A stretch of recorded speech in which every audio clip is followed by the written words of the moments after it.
जाड़े की सर्द रातों में शहर से जरा कुछ पहले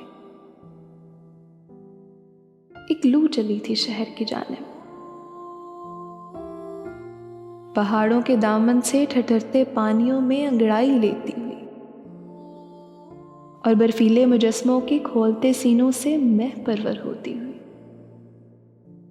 यूं नमूदार होती हुई खुनकी। मैं तुमसे मिलने उस रात तुम्हारे गांव आया था और पेड़ के सरहाने रात काटी थी। मैं सुबह का मुंतजिर था, मुस्तरब था, मगर न जाने वो कहां से आई थी जिसने मेरा दिल तांबे के अंगारों पर जलाया था कि अब वो तुम्हारी आंखों में नजर आई थी खून की। वो आखिरी शब्द थी जिसके बाद फिर कभी सहर नहीं हुई, मगर शायद मुझे याद पड़ता है वक्त तो रुक गया था उस लम्हे।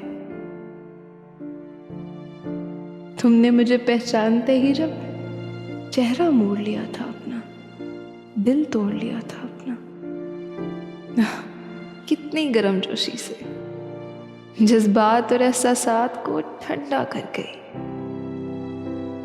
ये खुनकी।